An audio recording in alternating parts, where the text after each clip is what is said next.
পশ্চিমবঙ্গের রাজনীতিতে কিন্তু সবসময় কিছু না কিছু নতুন মোড় আসছে, আর এই মুহূর্তে যে নামটা বারবার আলোচনায় উঠে আসছে তিনি হলেন আব্বাস সিদ্দিকী। তিনি প্রতিষ্ঠিত ব্যবস্থার সামনে একটা বড় চ্যালেঞ্জ ছুড়ে দিয়েছেন। তো চলুন আজ আমরা আব্বাস সিদ্দিকীর রাজনীতিক কৌশলটা একটু তলিয়ে দেখি, বোঝার চেষ্টা করি তার পরিকল্পনার প্রতিটা ধাপ। আব্বাস সিদ্দিকীর মতে তার পুরো রাজনৈতিক লড়াইটা দাঁড়িয়ে আছে এই একটা ধারণার বিরুদ্ধে। তিনি বলছেন একটা পরিকল্পিত ষড়যন্ত্র চলছে যাতে মুসলিম সমাজ রাজনৈতিকভাবে এগোতে না পারে। এই কথাটাকেই উনি তার কৌশলের ভিত্তি হিসাবে দেখছেন। তার মতে এই অদৃশ্য দেওয়ালটা ভাঙার জন্যই তিনি রাজনীতিতে এসেছেন। তো ওনার স্ট্র্যাটেজির প্রথম ধাপটা কি? সেটা হলো একটা নতুন রাজনৈতিক জোট তৈরি করা। আব্বাস সিদ্দিকীর মতে গতানুগতিক দলগুলোর বাইরে একটা নতুন বিকল্প গড়ে তোলাটা এখন খুব জরুরি, বিশেষ করে সামনের বড় ইলেকশনের আগে।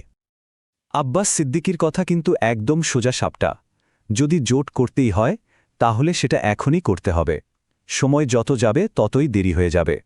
তার মতে যত তাড়াতাড়ি জোট হবে তত ভালোভাবে সাধারণ মানুষের কাছে পৌঁছানো যাবে। দেরি করে জোট বানানোর আর কোনো মানে থাকবে না। বেশ, জোট তো বানাতে চান, কিন্তু বাধাটা কোথায়? আব্বাস সিদ্দিকীর মতে সবচেয়ে বড় বাধা হয়ে দাঁড়াচ্ছে মিডিয়া। তার অভিযোগ, মিডিয়া শুধু নিরপেক্ষ খবরই দেখাচ্ছে না তা নয়, বরং সক্রিয়ভাবে তার রাজনৈতিক উত্থানকে আটকানোর চেষ্টা করছে। চলুন দেখা যাক ঠিক কি অভিযোগ করছেন তিনি। দেখুন, ওনার অভিযোগগুলো কিন্তু বেশ মারাত্মক। উনি বলছেন মিডিয়া নাকি চায় না যে মুসলিমরা রাজনৈতিক নেতৃত্বে আসুক। তাদের কাজ নাকি মুসলিমদের বড় দলগুলোর লাঠিয়াল বানিয়ে রাখা, মানে শুধুই মাসেল ক্রাফট হিসাবে ব্যবহার করা। আবার উনি এও বলছেন যে টাকার বিনিময়ে নাকি বিভেদ ছড়ানো হয় আর মুসলিমদের দলগুলোকে ইচ্ছে করে খারাপ দেখানো হয়। তবে তার মতে এই করতে গিয়ে মিডিয়া নাকি সাধারণ মানুষের কাছে নিজেদের বিশ্বাসযোগ্যতায় হারিয়ে ফেলছে। আব্বাস সিদ্দিকী মিডিয়ার বিরুদ্ধে একটা ডাবল স্ট্যান্ডার্ডের অভিযোগ তুলেছেন।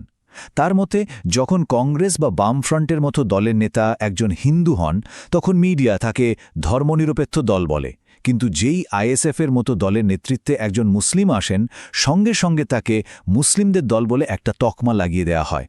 ওনার মতে এটা একটা মাইন্ড গেম, যার আসল উদ্দেশ্য হল মুসলিম নেতৃত্বকে মূল স্রোতের বাইরে রাখা।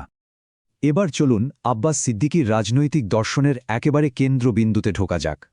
তার মূল তত্ত্বটা হল একটা সম্প্রদায়ের ক্ষমতায়ন আসলে সমস্ত বঞ্চিত মানুষের ক্ষমতায়নের দরওয়াজা খুলে দেয়। উনি একটা 3 ধাপের চেইন রিয়াকশনের কথা বলেন। ব্যাপারটা অনেকটা ডমিনো এফেক্টের মতো। প্রথম ধাপে মুসলিম সমাজ রাজনীতির মূল স্রোতে আসবে। দ্বিতীয় ধাপে তারা শুধু নিজেদের জন্য নয়, বরং সমস্ত গরিব আর বঞ্চিত মানুষের অধিকারের জন্য লড়বে।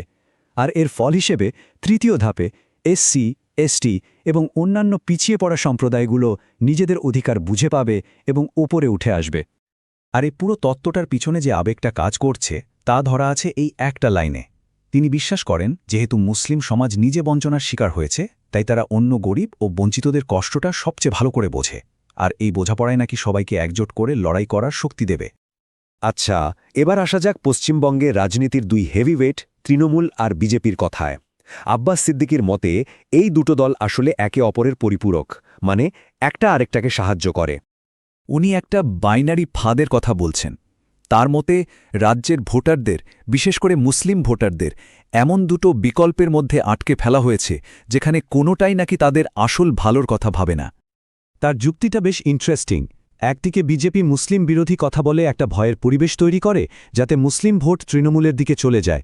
অন্যদিকে তৃণমূল সেই ভয়ের রাজনৈতিক ফায়দা তোলে, কিন্তু আদতে মুসলিমদের ক্ষমতায়নের জন্য কিছুই করে না।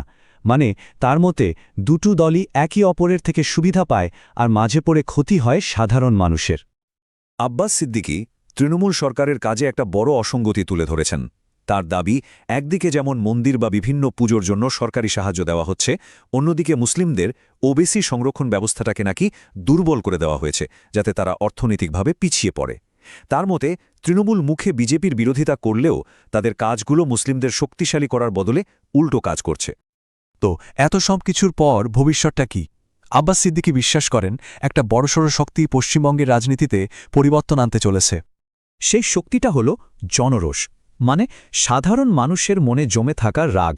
তিনি মনে করেন মানুষের মধ্যে যে ক্ষোভটা তৈরি হচ্ছে তা এতটাই শক্তিশালী যে বড় বড় রাজনৈতিক দলকেও নাড়িয়ে দেওয়ার ক্ষমতা রাখে। আর এই সব কিছুর কেন্দ্রবিন্দুতে রয়েছে একটা বছর 2026।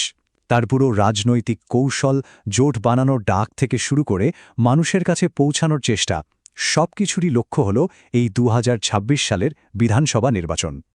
তাহলে শেষ প্রশ্নটা এটাই দাঁড়ায়, আব্বাস সিদ্দিকীর এই কৌশল কি সত্যিই সমস্ত বঞ্চিত মানুষকে একজোট করে ক্ষমতায়নের একটা নতুন রাস্তা দেখাবে, নাকি এর ফলে পশ্চিমবঙ্গের রাজনীতি আরও বেশি করে ভাগ হয়ে যাবে?